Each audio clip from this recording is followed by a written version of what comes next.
Olá, seja muito bem-vinda, seja muito bem-vindo. Eu sou Gustavo Vanck, técnico em segurança do trabalho, auditor interno de SGI e consultor de SGI, Sistemas de Gestão Integrado. Qualidade, meio ambiente, saúde e segurança do trabalho. Meu propósito com este canal é te ajudar, facilitar o seu dia a dia na aplicação de procedimentos, requisitos legais, normas, enfim, tornar a gestão da sua empresa, seja na qualidade no meio ambiente ou na saúde e segurança, de uma maneira fácil e simples. E hoje eu quero fazer um relembrar, né? Fazer uma releitura, vamos dizer assim, sobre treinamento e capacitação de uma norma específica, muito importante e que tem toda a relação com a cultura da segurança do trabalho dentro das organizações. Então aproveita o conteúdo desse vídeo, fica até o final para você aí tirar suas dúvidas e inclusive se você não leu ainda, não olhou para isso, poder relembrar, poder olhar para esse item que eu estou comentando com vocês. Então, aproveita o conteúdo para aplicar no seu dia a dia.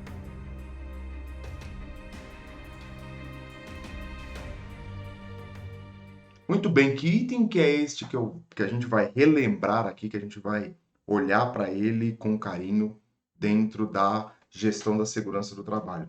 Como nós sabemos, toda empresa deve ter aí uma comissão interna de prevenção de acidentes, a famosa CIPA. Gustavo, minha empresa não tem quantidade de funcionários suficientes. Pela NR5, eu não preciso ter uma comissão. Mas se você olhar lá, a NR fala que se você não tiver a quantidade de funcionários suficientes para eleger uma CIPA, você tem que ter uma comissão que fala sobre segurança do trabalho dentro da organização. Então, sim, você tem que ter representantes, sim, você tem que ter minimamente uma comissão para falar, para tratar de assuntos referentes à saúde e segurança do trabalho dentro da empresa, dentro das organizações. Mas eu vou falar do quê?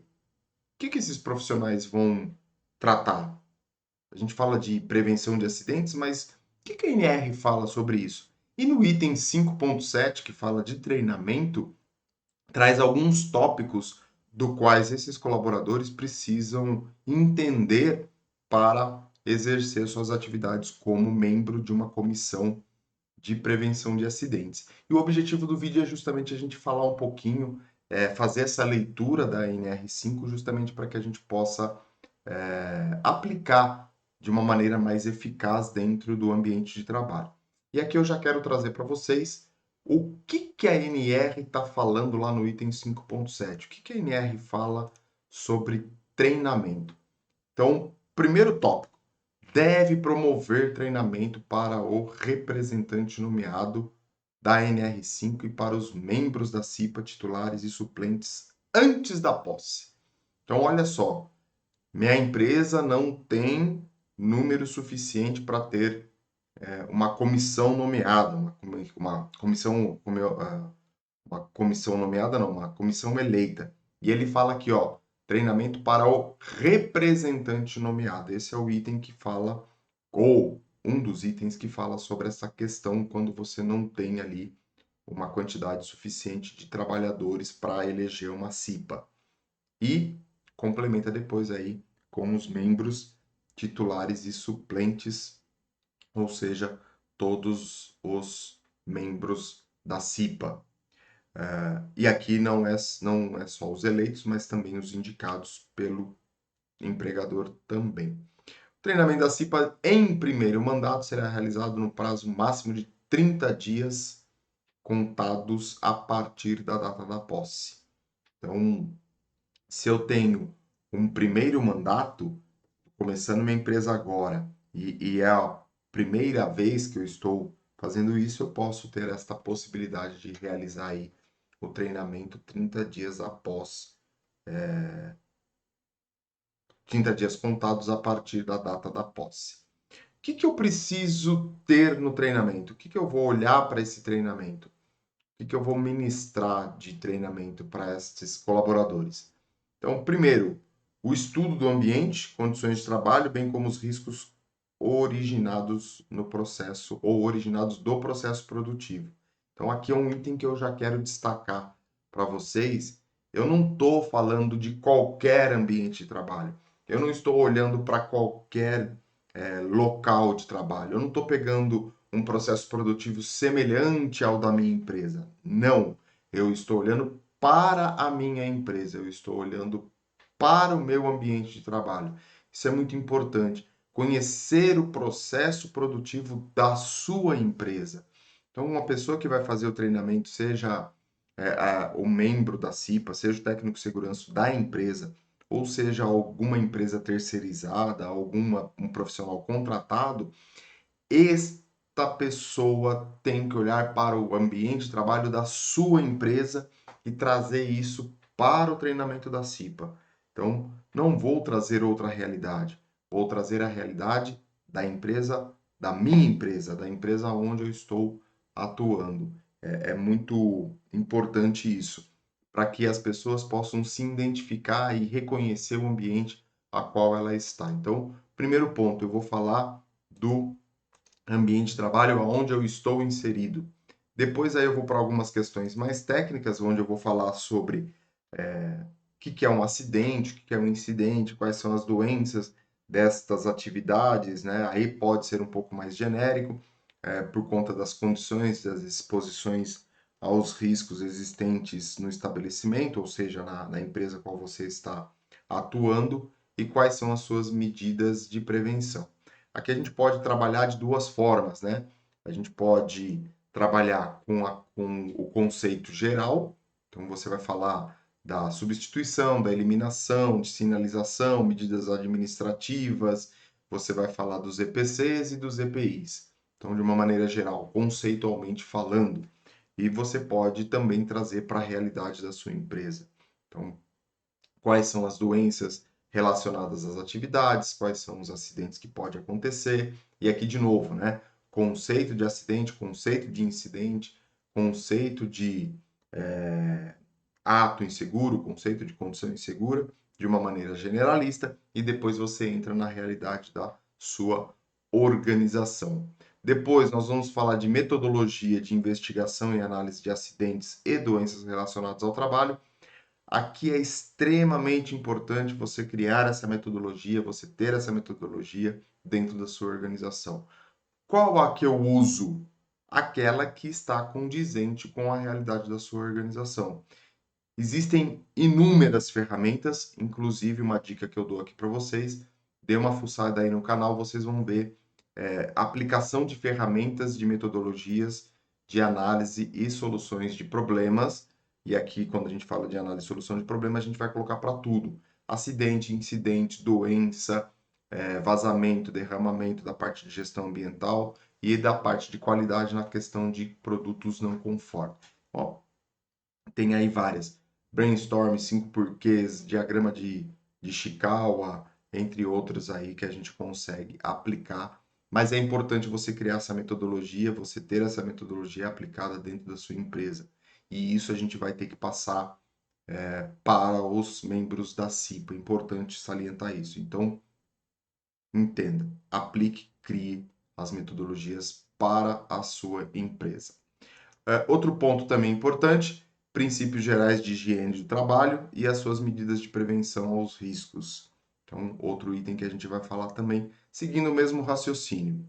Noções sobre legislação trabalhista e previdenciária relativas à saúde e à segurança no trabalho. Então,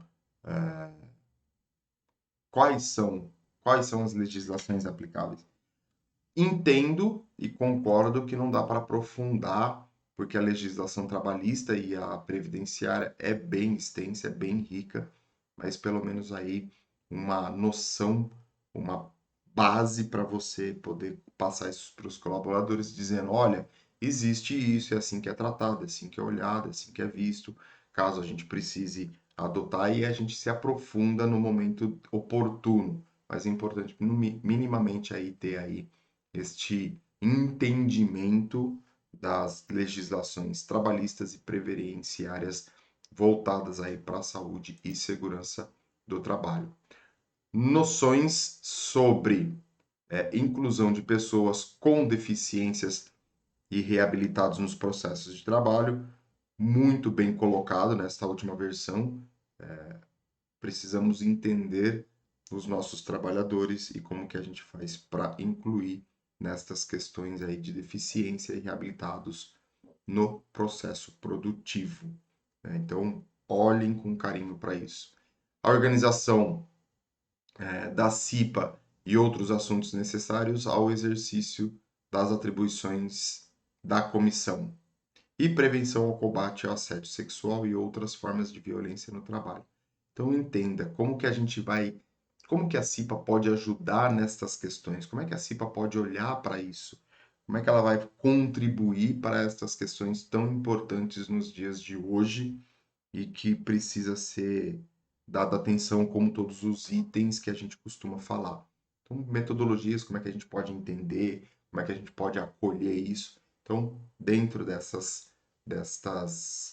desse treinamento, é isso que você vai passar para esses membros, para esses colaboradores, para ajudar na melhoria do dia a dia da empresa. No item 573, deve ser realizado a menos de o treinamento realizado a menos de 2 anos contado da conclusão do curso pode ser aproveitado na mesma organização, obedecendo aquilo que está na NR1. E o treinamento deverá ter carga horária mínima de 8 horas, 12 horas, 16 horas, 20 horas para cada empresa dentro do grau de risco correlacionado.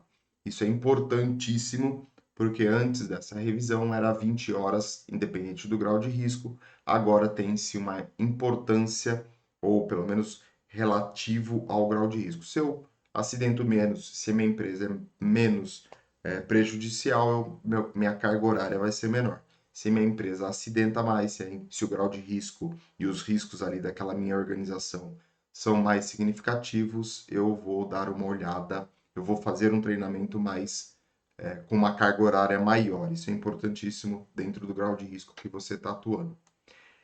Deve ser distribuído em no máximo 8 horas diárias. Então, você vai criar a carga horária do seu dia a dia, como é a realidade da sua empresa, e aí você vai olhar para a sua empresa e aplicar aí, não excedendo as suas 8 horas diárias aí. Para a modalidade presencial, deve ser observada a seguinte carga horária no mínimo de treinamento. Se eu vou fazer aí de maneira presencial, para os graus de riscos 2, 3 e 4, eu preciso ter no mínimo 4 horas para o grau de risco 2 e no mínimo 8 horas para os graus de riscos 3 e 4. A carga horária do treinamento e estabelecimento no grau de risco 1 e do representante nomeado da NR5 podem ser realizadas integralmente na modalidade de ensino à distância ou semipresencial nos termos da NR1. Então, para o grau de risco 1, a gente pode ter essa aí, o grau de risco 1 e aquele que é o representante nomeado, né? Não preciso obrigatoriamente ser presencial, mas aí eu posso abrir para as questões à distância ou semipresencial. Depende da sua realidade. Sempre olhando para a NR1 das disposições gerais, que vai trazer isso para a gente de maneira bem inteligente. E o treinamento pode ser integralmente na modalidade de ensino à distância e deve contemplar os riscos específicos do estabelecimento, conforme a gente já viu aí anteriormente. E para finalizar, o integrante do SESMIT fica dispensado do treinamento da CIPA, uma coisa que também é importante, que a gente não tinha na revisão anterior, mas agora a gente está olhando mais especificamente aí para esses membros do SESMIT não ter a necessidade de realizar o treinamento da CIPA. Por quê? Ele já estudou para isso. Se for o técnico, ele já teve carga horária no mínima para entender dos riscos e das necessidades e da aplicação das NRs dentro do ambiente de trabalho. Então, se ele já tem esse conhecimento adquirido, por que ele vai repetir isso? Por que ele vai rever isso? Né? Lógico que esse profissional tem que se atualizar ao longo do tempo. Ele não pode simplesmente fiz o curso, sou técnico e vou ficar aqui estagnado, vou ficar aqui parado e deixando as coisas acontecerem. Não. ele tem que se atualizar conforme as normas vão se atualizando. Extremamente importante isso. A mesma coisa para o engenheiro, para o médico, para o enfermeiro e para os auxiliares aí dentro da composição do SESMIT. Então, basicamente, o vídeo de hoje era para a gente relembrar essas questões, trazer a importância dessas questões aí para o dia a dia da empresa e facilitar aí e fazer com que você olhe com um olhar diferenciado aí para o treinamento da CIPA. Se você não se atualizou, se atualize aí para aplicar de maneira mais coerente, mais correta dentro da sua empresa. Eu fico por aqui. Se você não é inscrito, se inscreva no canal. Importantíssimo, deixe o seu comentário, deixe sua dúvida, deixe sua crítica, seu elogio, para que a gente possa aí agregar esse conhecimento para as pessoas que estão assistindo a esse vídeo. Inclusive, deixo na descrição desse vídeo as minhas redes sociais, o meu site, deixo também aí em destaque um curso para você aprimorar o seu conhecimento, melhorar a sua carreira profissional e evoluir e trazer melhoria contínua para a empresa que você está atuando e para você mesmo, né? Para você crescer aí profissionalmente. Um grande abraço, até o próximo vídeo.